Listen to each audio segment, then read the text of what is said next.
అని చెప్పి చెప్పడానికి కారణాలు ఏమిటి అని చెప్పి నేను అడుగుతున్నా. నేను ఇవాళ ఈ పోలవరం ప్రాజెక్టు రాకపోతే కృష్ణానదిలో వాళ్ళు ఇచ్చిన తీర్పు ప్రకారం చూస్తే ఇక్కడ నుంచి నాగార్జున సాగర్కు నీళ్లు పోకపోతే ఆ నాగార్జున సాగర్ మీద నీటి భారం తగ్గించకపోతే మహబూబ్ నగర్ నల్గొండనే కాకుండా హైదరాబాద్ కూడా తాగునీరు కూడా అందించే పరిస్థితిలోకి రాష్ట్రం పోతా ఉంటే ఎందుకో తెలంగాణ ఎంపీల సాగు మీరు చూపిస్తారు అని అడుగుతున్నానని చెప్పి ఈ కేంద్ర ప్రభుత్వాన్ని ఈ రాష్ట్ర ప్రభుత్వాన్ని నేను అడుగుతున్నాను.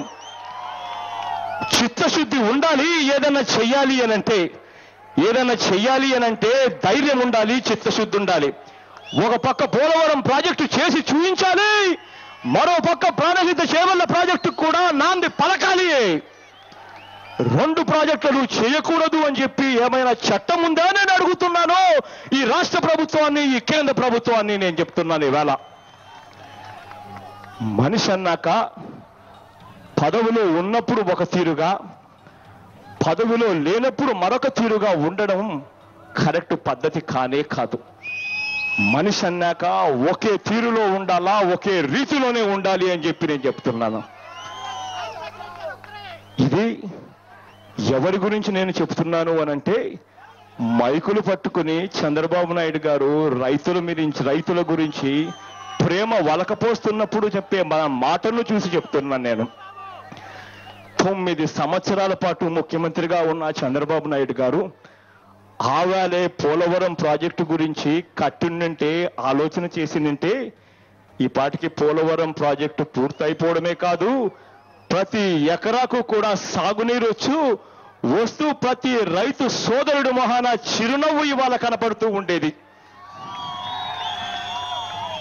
ఆవేళ ఆ గొప్ప ఆలోచనలు తనకు వచ్చినా కూడా కనీసం దీనికి సంబంధించిన అనుమతులను కూడా తీసుకురావడానికి అక్కడ చక్రం తిప్పిన చంద్రబాబు నాయుడు గారు అనుమతులు కూడా తీసుకురాకుండా అక్కడే ప్రాజెక్టును తొక్కిపెట్టాడు అని అంటే ఒక్కసారి ఆలోచన చేయండి చంద్రబాబు నాయుడు గారి నైజం గురించి అని చెప్పి నేను చెప్తున్నాను. ఇవాళ ఒక్కటైతే నేను చెప్తున్నాను, ఈ రాష్ట్ర ప్రభుత్వం ఈ ప్రాజెక్టును వెంటనే టెండర్లను పిలిచి కేంద్ర ప్రభుత్వం చేసినా చేయకపోయినా కూడా రాష్ట్ర ప్రభుత్వం ఈ ప్రాజెక్టుకు నాంది పలకాలి అని చెప్పి నేను డిమాండ్ చేస్తున్నాను ఈ రాష్ట్ర ప్రభుత్వాన్ని. ఇవాళ ఈ డిమాండ్ చేయడమే కాకుండా రాబోయే రోజుల్లో మరింత ఒత్తిడి తీసుకొచ్చే కార్యక్రమాన్ని కూడా ముమ్మరం చేస్తామని చెప్తూ ఇవాళ నాతో అడుగులో అడుగు వేసిన ప్రతి రైతు సోదరుడికి, ప్రతి అక్క చెల్లెమ్మకు, ప్రతి అవ్వకు, ప్రతి తాతకు ఇక్కడ నిర్వాసితుల గురించి మాట్లాడాల్సిన పరిస్థితి వస్తే ఒక్కటి నేను చెప్తున్నాను, దివంగత నేత ప్రియతమ నాయకుడు రాజశేఖర రెడ్డి గారు నిర్వాసితుల గురించి ఎంత గొప్పగా తాను ఆలోచన చేశాడు అనంటే ఏ ఒక్కరికి కూడా ఎటువంటి నష్టము జరగకూడదు అని చెప్పి భూమి పోయిన ప్రతి రైతుకు కూడా మళ్ళీ భూమి ఇచ్చే కార్యక్రమానికి శ్రీకారం చుట్టిన వ్యక్తి దివంగత నేత ప్రియతమ నాయకుడు రాజశేఖర రెడ్డి గారు.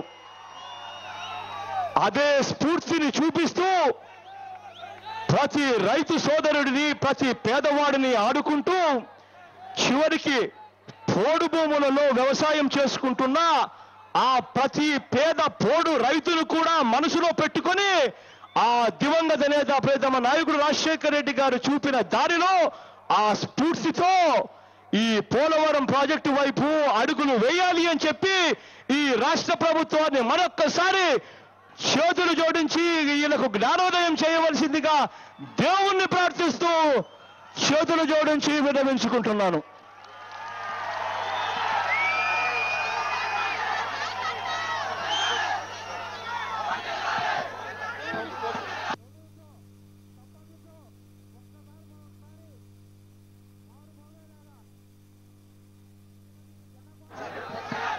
ఇప్పుడు జగనన్నకి మరి మెమోంటో అందజేస్తున్నారు. మన దివంగత నేత రాజశేఖర రెడ్డి గారి యొక్క